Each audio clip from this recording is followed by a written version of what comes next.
It is the News Blitz with Randy Wang on Talk Radio 790 KABC. We're here every single day from 5 to 6 talking about the local issues that matter to you most and taking your phone calls at 800-222-KABC, 1-800-222-5222, your emails at randykabc@gmail.com, and search for the KABC News Blitz wherever you get your podcasts. An issue that might have bipartisan support in Los Angeles is nobody is happy with the current situation when it comes to rent control in Los Angeles. There are plenty of people out there that think the whole concept of rent control and rent stabilization ordinances are unfair because they artificially deplete the rental stock, because I'm sure anecdotally you all know somebody that as soon as you get one of those units, you never give it up. You secretly pass it to your children, and so on and so on and so on. But on the other end of that, there are plenty of people who think that that Los Angeles's rent control, rent stabilization ordinance isn't tough enough and is too good to landlords, and it's not fair to the renters. And if you've been covering any LA City Council meetings lately, you might have seen in between some of the gadflies, like the guy with the goat puppet and the guy that says a bunch of racist stuff and the guy who does karaoke, are a ton of people from an organization called Keep LA Housed or LA Forward, who all have the same slogan. They go to the city council, they yell at them, and they say, cap the rent at 3%. That is their tagline. That is their campaign. That is how they want the city of Los Angeles to update City of LA's rent control. Make it so a landlord of a rent stabilization ordinance unit, which is a lot of units in LA, they can only raise the rent 3%. It doesn't matter what inflation does. It doesn't matter what utility costs do. 3% is plenty, according to those folks. The people at LA Forward, Keep LA Housed, do a lot of webinars. And for some reason, I'm subscribed to them. So let's hear what they have to say on this before we open up the phones. This was something that was recorded a few months ago at LA Forward on YouTube. So like Brendan said, we're here today to talk about LARSO, the LA Rent Stabilization Ordinance. It was adopted in 1979. It does a few things, but mostly what it does is control how much rent can go up under covered properties. I will get into that in a few slides. And if you're wondering how many properties in the city of LA are under LARSO, between 30,000 to 650,000, nearly 74% of the city's multifamily rental housing stock. It applies to units that were built on or before October 1st, 1978. That is a lot of buildings. Because if you drive around parts of LA, you'll notice that most of the apartment buildings aren't these big, fancy, tall buildings. They're dumpy, two-story slum apartments. The current formula by which they update your rent every year has not been updated in 40 years. The last time it was updated was 1985. That's the year I was born. It crucially needs an update, and new rent increases under LARSO go into effect in July. So we need these updates agendized ASAP. Just to give everyone here a picture, and I'm sure we all know, LA is a city of renters. This is a very important law because of that. Doesn't that just kind of make you think that this government of Los Angeles is failing if the majority of the people in Los Angeles are forced to rent? Because if you're given the choice, you'd buy over renting any day of the week. With today's interest rates, maybe it's debatable. But usually, buying means that your money is going towards something, and it is how you generate wealth intergenerationally. Rent goes down the toilet. Nearly 75% of multifamily units are covered by the RSO, so this is roughly 1.6 million people this law affects. Which is little less than half the population of Los Angeles, because LA is 3.8 million, and this would be, little less than half the population lives inside rent-controlled units in Los Angeles. The majority of renters are moderately or severely rent burdened, meaning they pay more than 30 or 50% of their income in rent. A standout fact from a study on Larso was that the half of the renters in poverty, which make up about 10% of all renters, pay more than 90% of their income in rent. Okay. You know, I haven't read the study that this person from LA Forward is quoting, but sometimes you can hear a statistic and just based on everything you know about how life works, you know that it's BS. Can I play that one for you one more time? The half of the renters in poverty, which make up about 10% of all renters, pay more than 90% of their income in rent. Half the renters in poverty. The half of the renters in poverty, which make up about 10% of all renters, pay 10% of all renters, which she just said the renters is 1.6 million. So 160,000 people in the city of Los Angeles pay how much of their salary towards rent? The half of the renters in poverty, which make up about 10% of all renters, pay more than 90% of their income in rent. 90%. So if they make $30,000 a year, they pay only $3,000 for everything else but rent. $27,000 goes to rent. They have $3,000 to live on for the rest of the year. I don't think that's real. And let's say that is the case, that over 160,000 people who live in Los Angeles are so rent burdened that they're only able to keep 10% of their paycheck after rent. Why the hell would you live here? Why would you not go anywhere else where it is cheaper to live? Nobody is forced to live in the city of Los Angeles. In fact, some may tell you it almost feels like a punishment living in the city of Los Angeles. If we're talking about people who are in poverty doing the lowest wage jobs, well, you could be doing those anywhere where the cost of living is a lot cheaper, I would think. The half of the renters in poverty, which make up about 10% of all renters, pay more than 90% of their income in rent. It's also possible that that is baloney. Or what they're talking about is people who are on Section 8, which don't have any income whatsoever, and their Social Security and their government benefits go towards rent. But I don't know. I'm having a hard time buying that one. 160,000 people who live in this city are paying 90% of their wages to rent. I just, if that's true, that is wild. The half of the renters in poverty, which make up about 10% of all renters, pay more than 90% of their income in rent.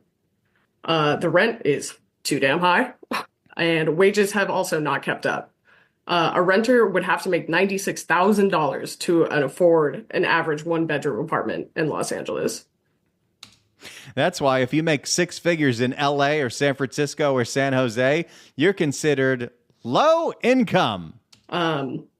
Evictions are sky high again. They've returned to pre-pandemic levels, and 96% of those evictions are for the non-payment of rent. I don't even want to know what the other 4% is. And it is interesting that no, they're so upset that evictions are back because there was an eviction moratorium for nearly 3 years in the city of Los Angeles in response to COVID. And then the city council tried to do another one for the fires, but that one didn't go through. And one of the side effects of that eviction moratorium was you had a lot of mom and pops of some of these rental stabilization ordinance units who said, I cannot make a living because the person who's living in my unit is refusing to pay the rent because the city said that's fine. And so what they did was they sold their building to a corporation like BlackRock or Blackstone. I forget which one is which. And then they used something called the Ellis Act to evict everyone from the unit, tear it down, and turn it into brand new market rate rentals. So what do you know? That policy actually decreased the amount of affordable rental housing stock. And a primary driver of homelessness is the rising cost of housing. A government accountability study found that a $100 increase in median rent correlates with a 9% increase in homelessness. Sure. I don't know how they're coming up with certain numbers, but to quote the not great George Gascon, you can come up with data to support almost any argument. So it's not drugs, it's not mental illness. If rents go up by $100, we have 9% more homeless people. What? A government accountability study found that a $100 increase in median rent correlates with a 9% increase in homelessness. So the rent is high, it is driving people out of their homes. This is a serious pressing issue affecting our whole city. So that's the opinion of the Keep LA Housed Coalition. What exactly is it that they want? What are their demands that for some reason the LA City Council hasn't given them yet? And what we are here to advocate for, what we have been advocating for, is this nice slide right here. So we think the annual formula rent increases should be based on 60% of CPI all items with a 3% max and no floor. We don't think your rent should go up if inflation is not going up. What if inflation is going up? And that the max should absolutely be 3%. What if your insurance costs go up overnight because, I don't know, State Farm gets an emergency rate approval from Ricardo Lara to increase the home insurance rates for rental housing by 68%. That's a real thing that just happened. That 60% CPI figure comes from the strongest RSOs in the state. And also roughly 40% of CPI all items is that shelter cost. So we think it serves the same purpose as using 100% CPI less shelter. So they want to cap the rent at 3%, and that includes if SoCal Edison or PG&E jacks up your utility rates, or I guess your LADWP if you're in the city of LA. But if your electric bill, if your water bill goes up, well, you don't get to pass on those costs. I wonder, is this policy going to lead to more people wanting to be landlords of these buildings or less and sell their buildings to private equity? Because that's what we're seeing all across the place. You want a fun statistic? 20% of the housing stock in this state is owned by corporations.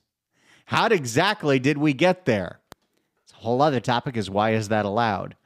But what's interesting is, while that debate is happening in Los Angeles, this topic was brought up by an unlikely source. Yesterday, Politico hosted the California Way Forum, where the California Agenda Forum, where they had a whole bunch of different politicians and thought leaders and political strategists talking about a whole bunch of different California issues. Gavin Newsom went on and just ranted for an hour and didn't answer a single question about California, but I don't think he was even asked one. But you had a lot of different candidates for governor on stage, including Congresswoman Katie Porter. And Katie Porter, after 18 minutes of your typical boilerplate interview, didn't really learn anything, a bunch of generalities, a bunch of nonsense, a bunch of, well, we got to fight the federal government here, but we can't focus on all that.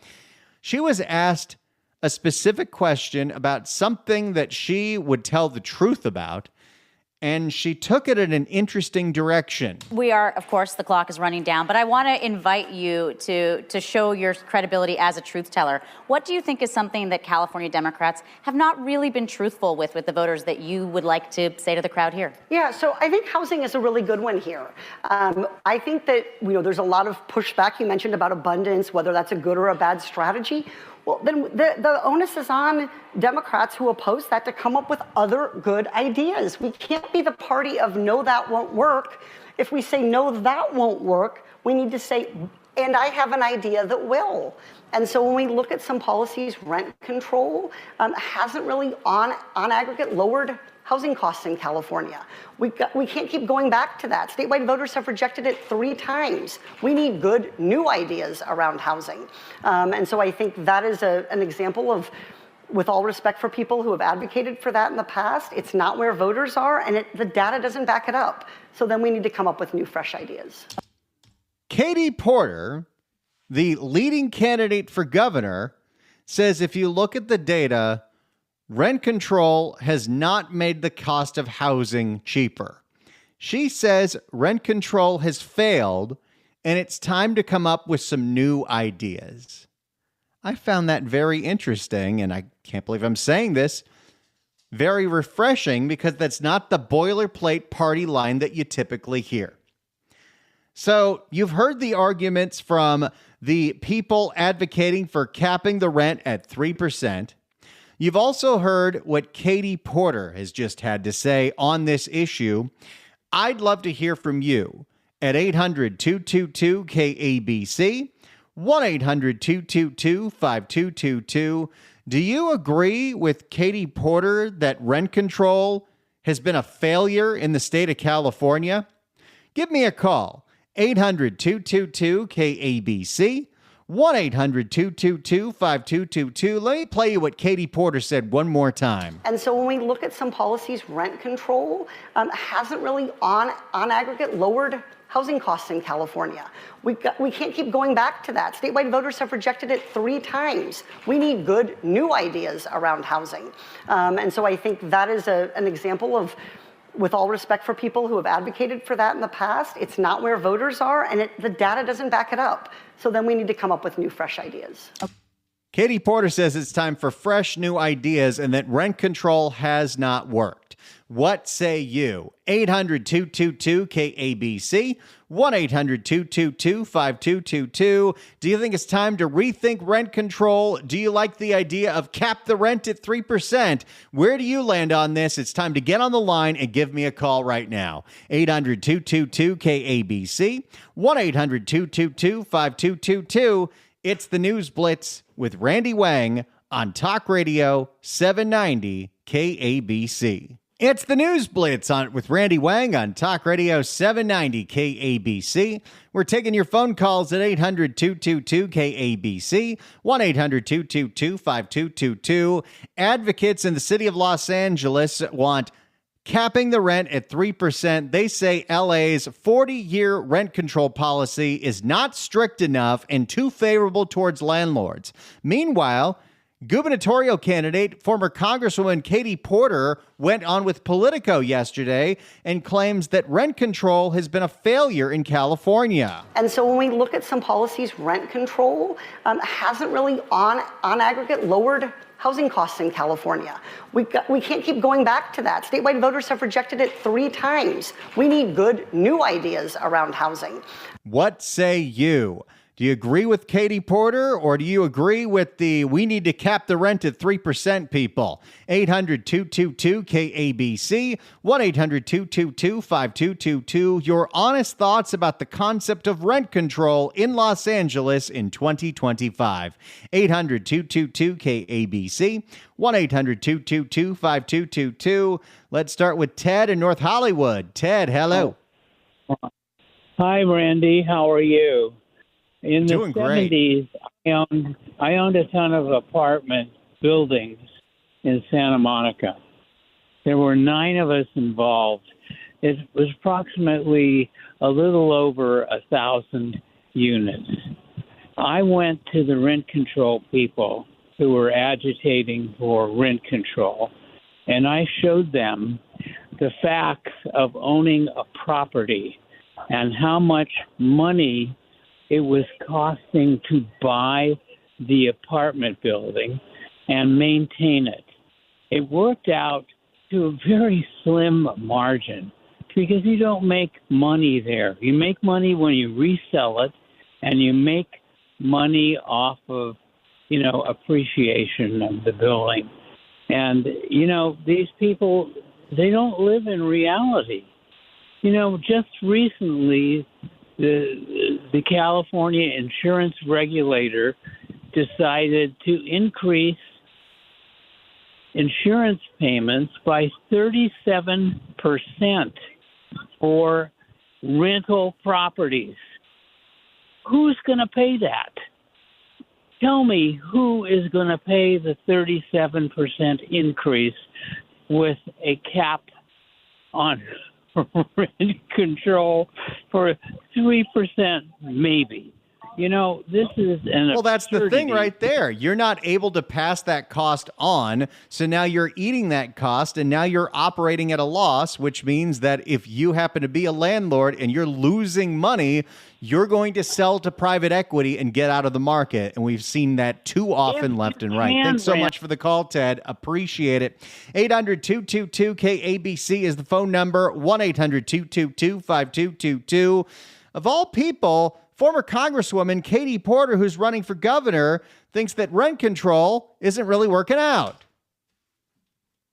And so when we look at some policies, rent control hasn't really on aggregate lowered housing costs in California. We can't keep going back to that. Statewide voters have rejected it 3 times. We need good new ideas around housing. What say you when it comes to rent control in a place like LA? 800-222-KABC, 1-800-222-5222. If you're on hold, stay on hold because we're coming right back to you. Next, it's the News Blitz with Randy Wang on Talk Radio 790 KABC. It is the News Blitz with Randy Wang on Talk Radio 790 KABC. We're here every single day from 5 to 6 talking about the local issues that matter to you most and taking your phone calls at 800-222-KABC, 1-800-222-5222. Your emails at randykabc@gmail.com and search for the KABC News Blitz wherever you get your podcasts. We're taking your calls right now at 800-222-KABC, 1-800-222-5222. Rent control advocates in the city of LA keep going to LA City Council and demand cap the rent at 3%. On the other side, you have people like Congresswoman Katie Porter, who's running for governor, that says rent control hasn't worked out in California. And so when we look at some policies, rent control hasn't really on aggregate lowered housing costs in California. We can't keep going back to that. Statewide voters have rejected it 3 times. We need good new ideas around housing. By the way, that's great coming from someone that lives in subsidized teacher housing. But what say you on the subject of rent control in California and Los Angeles? 800-222-KABC. Thanks for holding, everyone. Let's start with Steve in Laguna Woods. Steve, hello. Hello, Randy. Listen, I agree with you. I've been both a homeowner and a renter. I grew up in LA. I'm 70 years old.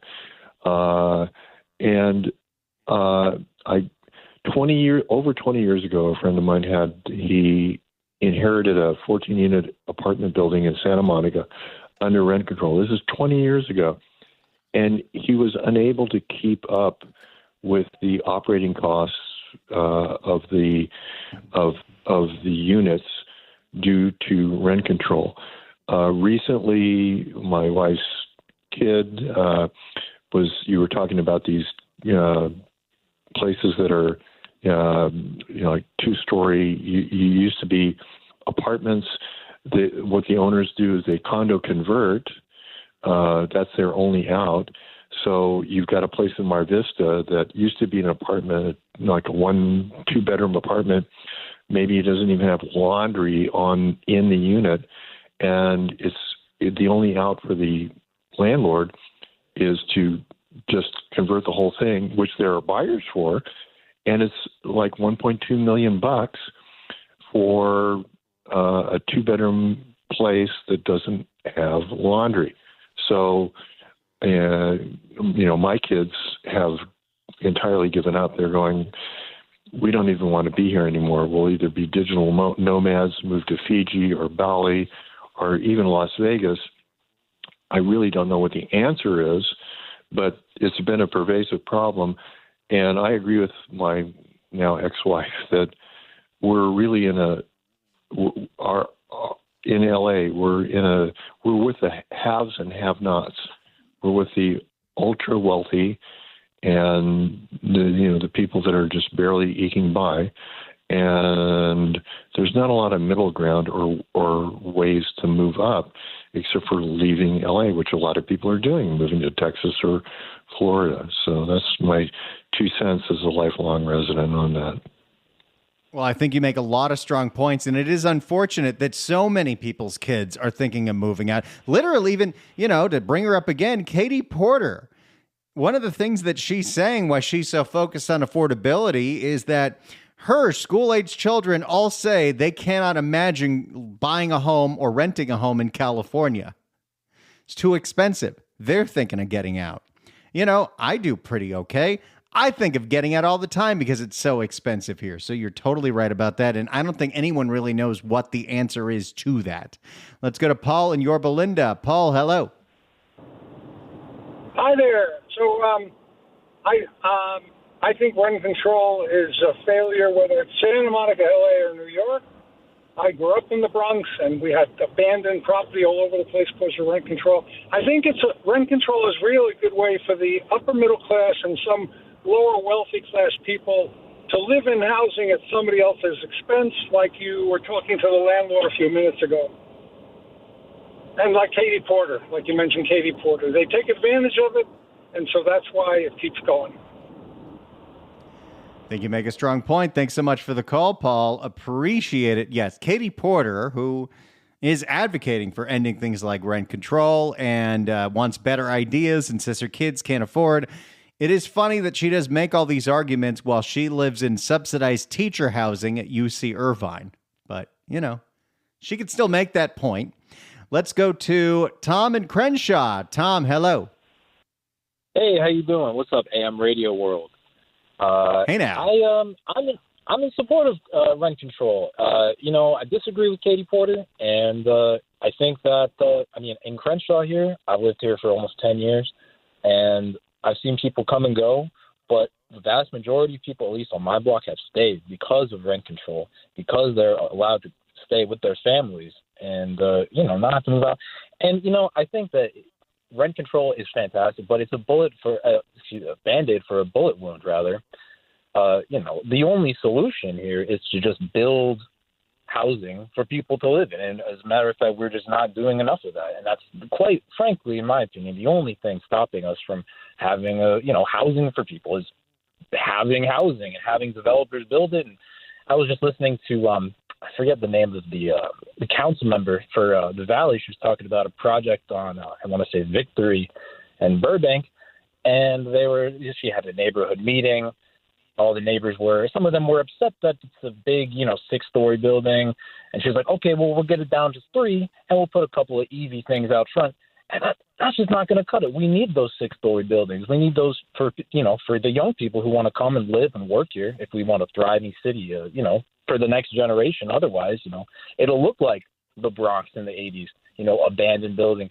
Rent control, it has issues. I see a few vacant lots around here because, the landlords don't want to rent it out because, they're not going to make any money off of it, right? And that's a shame. But that's capitalism, and that's the point that we're at. And we need radical solutions. So thanks for listening, Randy, and AM Radio World. Hey Tom, I gotta ask you, Tom, how did you find that clip of Imelda Padilla? Do you just regularly subscribe to Pod Save America, or did you see it shared on YouTube? Because that thing went everywhere yesterday.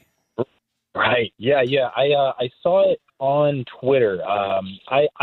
I kind of tangentially follow the Pod Johns and them here and there just to see what they have to say. But I saw that, and you could see he was astounded just as I was. That, like I said, Band-Aid for bullet wounds.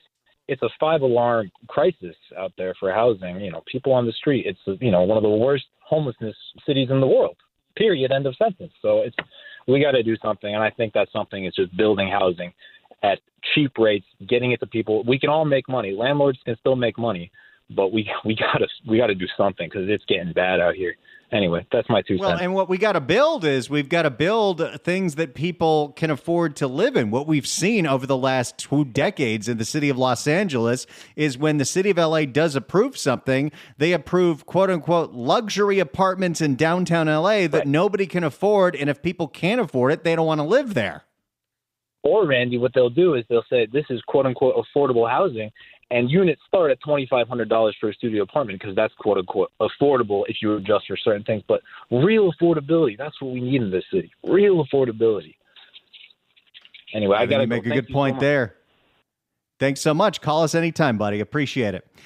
That Imelda clip is going everywhere. By the way, what they were talking about was the Metro parking lot on Victory and Balboa.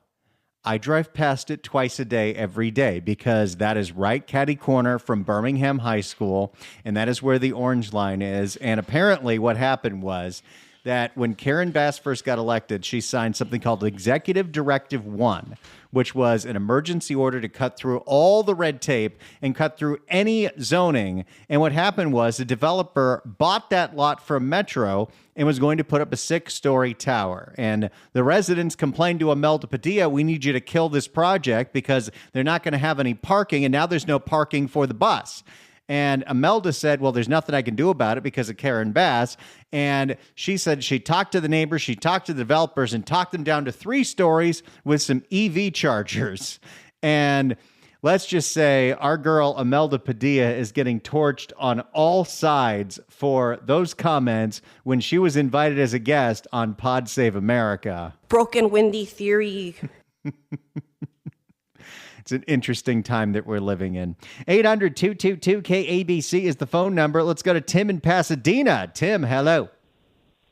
Hey, Randy, love the show. I'm coming from, I can empathize with these callers that are talking about the landlords, and I can feel for that. But as a renter in Los Angeles, I also appreciate the fact that I have a cap on what my costs are going to go up each year because our landlords, they get hit with water bills that go up, and so they're trying their best to keep our rent, down, but it's a big circle, and that's the problem with it. And I think part of the problem with, that why these housing things don't work is because you've got these RETs that a lot of people put stock, into, and they have millions and millions of dollars to buy up all these like first-time homes that a lot of people like myself are looking for in LA, and they'll come in and swoop in. And I have people that have bragged about having their 3rd and 4th house now, and I'm just trying to find my first.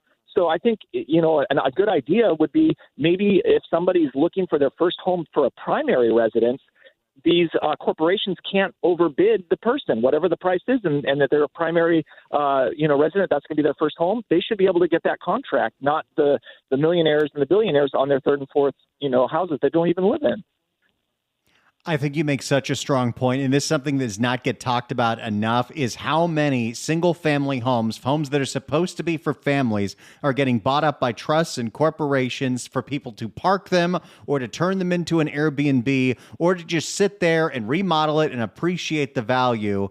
And there definitely has to be something done. I don't know if that's something that has to be done at the state level or the federal level, or we can have a local ordinance that works. But when homes go for sale, the first person that should be able to buy them is another family or another person that wants to live there. And the fact that we have a system right now where private equity bought 30% of the homes for sale last year in San Diego tells you everything that's wrong with our system and why it's getting so freaking expensive here.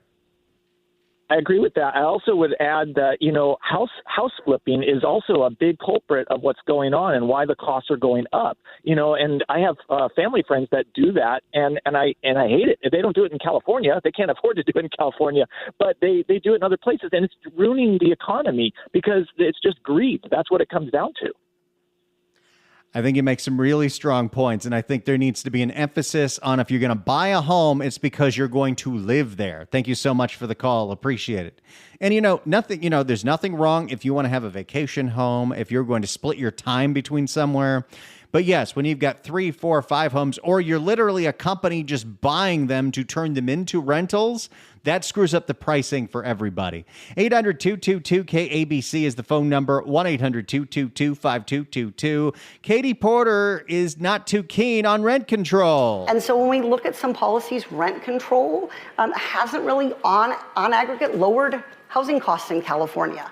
We can't keep going back to that. Statewide voters have rejected it 3 times. We need good new ideas around housing.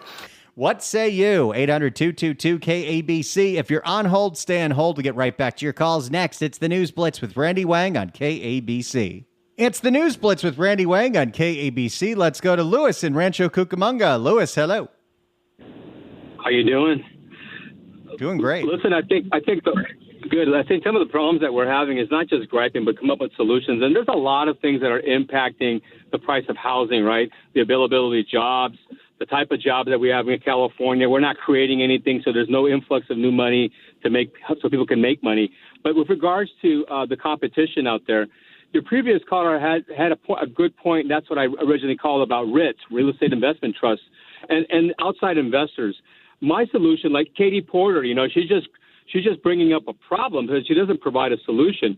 Here's an idea that we should implement. And I'm talking to you because I'm president of a transitional homeless shelter for families who are out in the streets sleeping in their cars who can't afford the rent. I would impose a fee on any foreign investor wanting to purchase homes in our state. In addition to that, I would impose a fee if anybody was going to buy a house and put it into a real estate trust. I think that's a fantastic idea. I'm sorry I'm up against a break, but that is brilliant. Hey, look at this. 790 KABC welcomes Young the Giant at the Pacific Amphitheater on September 12th. Tickets on sale now at packamp.com. But right now, caller number 9 at 1-888-795-222 gets a pair of tickets to the show. This is a post-fair show. The tickets do not include admission to the fair. Tickets furnished by the Pacific Amphitheater. Good luck dialing. Yes, if you're going to buy a primary residence, you should have a leg up on all the investors, and we got to do something about that. It's the News Blitz with Randy Wang on KABC. Point quick. We're talking a lot about what sounds like socialism. We got to stick to capitalism, supply and demand. That's what brings the prices down. We've got a problem with beer budget, a champagne taste on. Oh, you're right about that. Thanks so much for the call, everyone. It's the News Blitz.